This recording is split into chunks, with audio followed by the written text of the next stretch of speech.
আপনি নিজেও সাক্ষী, আপনার নির্বাচনী এলাকাতেও আপনাকেও মহিলারা ঘিরে ধরেছিল ফ্যামিলি কার্ড দেওয়ার জন্য। ধীরে ধীরে আমরা বাজেটটি তৈরি করব এবং ধীরে ধীরেই আমরা কার্ড দেওয়ার সংখ্যাটা ধীরে ধীরে আমরা বাড়াবো। বাজেটের উপরে কোনো চাপ পড়ার তেমন কোনো কারণ নেই। মাননীয় প্রধানমন্ত্রী বলেছেন যে টোটাল 4 কোটি পরিবারকে আমরা ফ্যামিলি কার্ডের আওতায় নিয়ে আসব। আমরা যদি 4 কোটি পরিবারকে আমরা ফ্যামিলি কার্ডের আওতায় নিয়ে আসি, তাহলে আমাদের 1,20,000 কোটি টাকা মাননীয় স্পিকার আমাদের টোটাল হচ্ছে খরচ হবে, এবং প্রসিজারাল কস্ট সহ সেখানে 1,34,000 কোটি টাকা হচ্ছে আমাদের বার্ষিক খরচ হচ্ছে। আবার গত সপ্তাহে মাননীয় স্পিকার আমরা ফার্মার্স কার্ডের বিষয়ে জানলাম যে 2,75,00,000 ফার্মার্সকে আমরা ফার্মার্স কার্ডের অধীনে আমরা নিয়ে আসবো। মাননীয় সদস্য সরাসরি প্রশ্ন করুন, ভূমিকা বাদ দেন, প্রশ্ন করুন। তো সেখানে 6,875 কোটি টাকা, যেখানে প্রসিজারাল কস্ট সহ 7,000 কোটি টাকা মাননীয় স্পিকার খরচ হচ্ছে।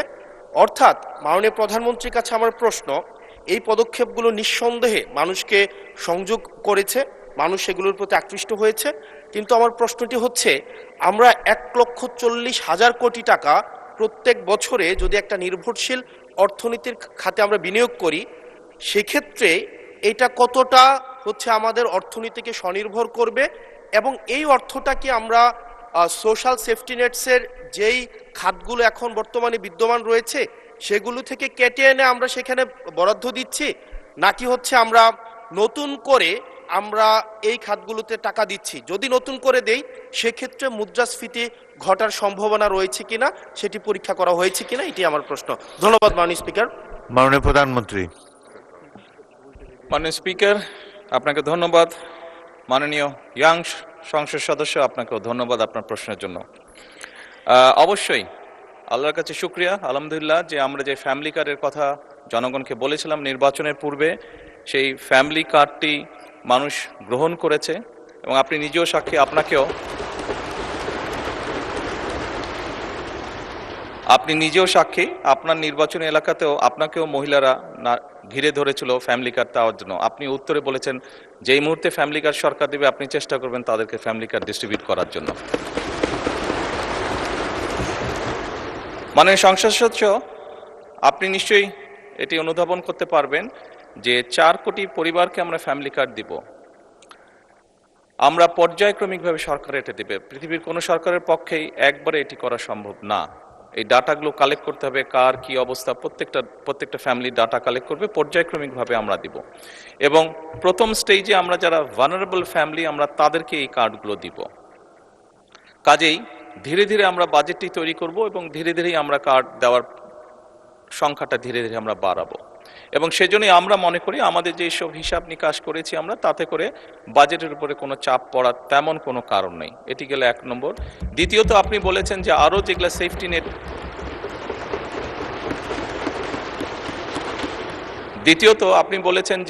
যেগুলো social security safety net program আছে সেগুলির সাথে কনফ্লিক্ট করবে কিনা। মাননীয় সংসদ সদস্য, আপনি যদি দেখেন এই মুহূর্তে যে কটি ধরনের ডিফারেন্ট কাইন্ডের এই ধরনের প্রোগ্রাম আছে, আপনি যদি সবগুলোর অর্থ সহযোগিতা অ্যাড করেন, দেখবেন যে ফ্যামিলি কার্ডে যেই 2,500 টাকা দেওয়া হচ্ছে সবগুলো অ্যাড করলে সেটার পরিমাণ না। অর্থাৎ ফ্যামিলি কার্ডে যেই সহযোগিতা দেওয়া হচ্ছে টাকার ভলিউমে সেটা সবচেয়ে বেশি,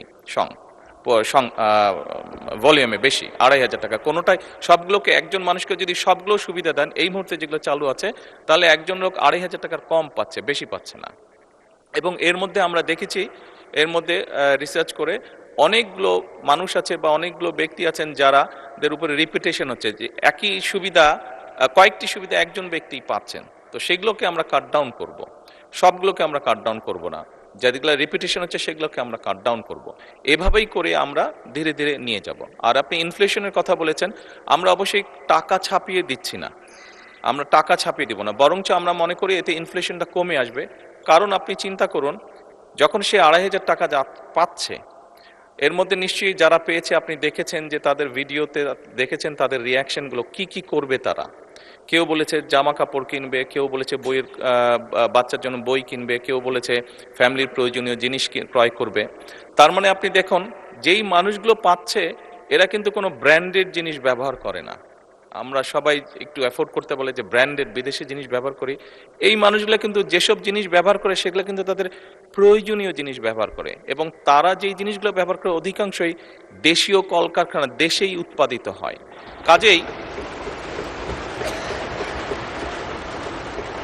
কাজেই মাননীয় সংসদ সদস্য, এই টাকাটা যখন তার কাছে যাচ্ছে, সে যখন খরচ করছে, এই টাকাটা কিন্তু গ্রামীণ ইকোনমিতে ব্যবহৃত হচ্ছে। সে হয় মুরগি কিনছে, সে হয়তো থালা বাসন কিনছে, সে হয়তো গামছা কিনছে, যেই সবগুলো জিনিস, সে তার বাচ্চার যে কাপড় কিনছে, সে তার বাচ্চার জন্য যে বই কিনছে, সবগুলো জিনিস লোকালি প্রডিউস হচ্ছে। তার ফলে যেটা হবে, আমাদের লোকাল ইন্ডাস্ট্রিগুলো ধীরে ধীরে, এই যে 1,64,000 কোটি টাকার আপনি কথা বললেন, এটি সম্পূর্ণভাবে লোকাল ইন্ডাস্ট্রিগুলোতে যাবে, লোকাল ইন্ডাস্ট্রিগুলোকে এগুলো হেল্প করবে।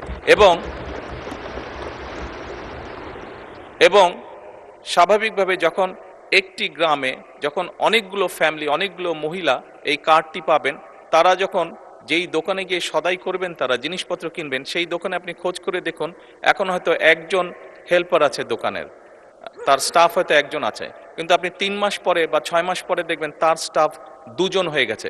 কারণ স্বাভাবিকভাবে অনেকগুলো ফ্যামিলির কাছে এই সহযোগিতাটা পৌঁছাবে এবং তারা সেখানে সদাই করতে যাবে বা জিনিসপত্র কিনতে যাবে। ফলে ওই দোকানের মালিক যে বা দোকানটা যা চালাচ্ছে, তার তখন একজন সহকারী হবে না, তার 2 জন সহকারী হবে। অর্থাৎ কর্মসংস্থানের একটি ব্যবস্থা হচ্ছে। একদিকে যেরকম এইটা এক কাইন্ড অফ ইনভেস্টমেন্ট, স্টেট রাষ্ট্রের একটা ইনভেস্টমেন্ট, যে ইনভেস্টমেন্টের মাধ্যমে ধীরে ধীরে লোকাল শিল্পগুলো গড়ে উঠবে, যে ইনভেস্টমেন্টের মাধ্যমে ধীরে ধীরে কর্মসংস্থানও গড়ে উঠবে। সেই জন্যই আমাদের হিসাব বলছে ইনফ্লেশন বরং কমবে, বাড়বে না।